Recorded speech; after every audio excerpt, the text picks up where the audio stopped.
Hello সবাইকে, সবাই কেমন আছো? আশা করি ভালো আছো। আর আমি তো খুব ভালো আছি। এই তো এখন থেকে ব্লগটা শুরু করছি, তোমরা প্রথম থেকে শেষ পর্যন্ত দেখতে থাকো। তো এই তো সকালবেলা সব কাজকর্ম সেরে নিয়ে তো এখন ফ্যানগুলো গুছিয়ে রাখছিলাম, যেহেতু রাত্রে প্রচণ্ড গরম পড়েছিল। ফ্যানগুলো সব মানে এলোমেলো হয়ে আছে, যেহেতু এগুলো রাত্রে দেওয়া হয়েছিল। তো সেগুলো গুছিয়ে টিছিয়ে নিয়ে আবার সকালে খাবার দাবার জন্য আসলাম, যেহেতু কাব্য দিব্য মানে ছেলে মেয়ে ওরা তো হোটেলে গেছে খেতে। তো আমি একার জন্য রান্না করলাম না, তাই জবের ছাতুটাই খেয়ে নিলাম। তো তোমরা কে কে জবের ছাতু চিনো সেটা জানিও। তো এদিকে আবার এই তো কিছু কাঁচা বাজার এনেছে, এখানে কাঁঠাল দেখতে পাচ্ছ, এনেছে হচ্ছে ঢেঁড়স, তারপর পটল, আর এখানে একটা কচি চাল কুমড়ো এনেছে। তো ভাবছি আজকে টাটকা টাটকা সব সবজিগুলো রান্না করব। আর এখানে যে কলমি শাক কেটে নিয়েছি, তো এখানে আমও কেটে নিয়েছি টক রান্নার জন্য, যেহেতু প্রচণ্ড গরম, সবার নাকি টক খেতে ভালোই লাগে। তো এটা কিন্তু আমাদের গাছেরই আম। তো যে পাকার পুর পরে পরে একটু করে ফেটে যায়। তো যাই হোক, কচি চাল কুমড়োটাও আমি কেটে নিয়েছি, আজকে টাটকাতায় রান্না করব। টাটকাতা খেতে কিন্তু খুবই মজা লাগে।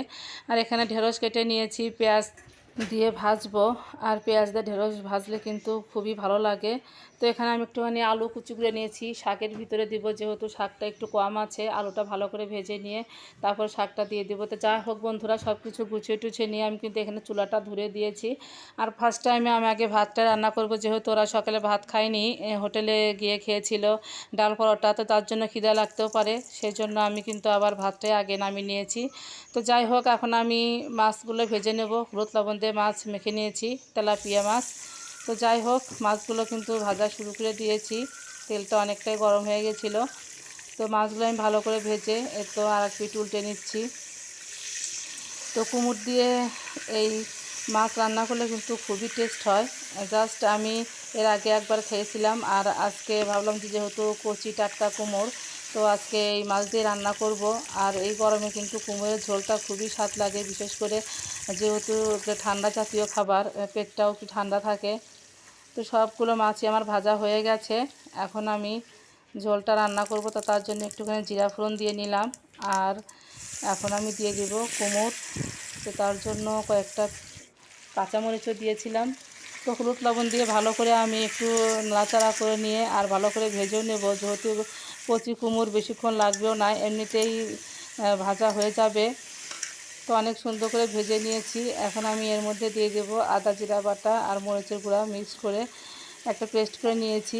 তো সুন্দর করে ভালো করে কষিয়ে নেব। আর আজকে কিন্তু এই চাল কুমড়োটা রান্না করতে বেশি টাইমও লাগেনি, যেহেতু কচি অল্পেতেই একদম সিদ্ধ হয়ে গেছে ভাজতে গিয়েই। তো যাই হোক, আমি বেশি ঝোলও দেব না, হালকা একটু ঝোল দিয়ে তারপরে বলক দিয়ে মাছগুলো দিয়ে নামিয়ে নেব। আর ঝোলটা কিন্তু অনেক সুন্দর একটা কালার এসেছে, আর দেখতে খুব ইয়ামি হয়েছে, খেতেও অনেক মজা লাগবে। আর গরমে কিন্তু এ ধরনের মানে ঝোল খেতে খুবই ভালো লাগে। তো তোমরাও কিন্তু এরকম খাবার রান্না করে খেতেও পারো। তো যাই হোক, ঝোলটা কিন্তু আমি নামিয়ে নিয়েছি, আর দেখতে ইয়ামি ইয়ামি টেস্টিফুল হয়েছে। তো এখন আমি রান্না করব এই তো শাকগুলো ভাজি করে নেব। তো তার জন্য আমি একটুখানি আগে আলু দিয়ে দিলাম, আর তার আগে দিয়ে দিয়েছি একটুখানি কালো জিরা ফোড়ন। তো আলুগুলো ভালো করে একটু ভেজে নেব লাল লাল করে। তারপরে আমি দিয়ে দেব শাক, কারণ শাকের মধ্যে একটু মাঝে মধ্যে আলু দিলে আমার কাছে তো ভালো লাগে, জানি না তোমাদের কাছে কেমন লাগবে। তো এক একজনের রুচি এক এক রকম, সবার কাছে যে সব জিনিস ভালো লাগতে হবে তার কোনো মানে নেই। তো যাই হোক, শাকগুলো কিন্তু খুব কচি আর টাটকা ছিল, শাকগুলো আজকে সকালেই এনেছে। তো ভালো করে শাকগুলো ভেজে নামিয়ে নিয়েছি। এখন আমি ঢেঁড়সটা ভাজি করে নেব। তো তার জন্য দিয়ে দিলাম পেঁয়াজ কুচি, একটু ভালো করে ভেজে নিয়ে ঢেঁড়সটা দিয়ে দিলাম। তো যাই হোক, হলুদ লবণ দিয়ে ভালো করে নাড়াচাড়া করে নিয়ে একটু তেল বেশি দিয়ে ভালো করে ভেজে নেব।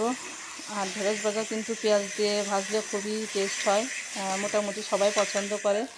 আর এগুলো তো গরমের সবজি, এখন তো খেতে খুব ভালো লাগবে। আর ঢেঁড়সগুলো খুবই মানে ছোট ছোট কচি টাইপের ছিল। তো যাই হোক, মোটামুটি আমার রান্নাবান্না এদিকে শেষের মধ্যেই সব ভাজাভুজি হয়ে গেছে। এখন একটু আমি টকটা রান্না করব। তো তার জন্য সরিষা ফোড়ন দিয়ে একটু হলুদ লবণ দিয়ে আমগুলো ভেজে নিয়ে একটুখানি ঝোল দিয়ে দেব। তো আজকে আর ঢাকনা দিব না, এমনিতেই সিদ্ধ করে নেব। তো আমগুলো কিন্তু সিদ্ধ হয়ে গেছে, আমি আজকে একদম গলিয়েও নেব না। তো চিনি দিয়ে দিয়েছি, একটুখানি দিয়ে দিলাম চাট মশলা, এটা দিলে খুবই টেস্টফুল হয়। তো যাই হোক, টকটাও নামিয়ে নিয়েছি।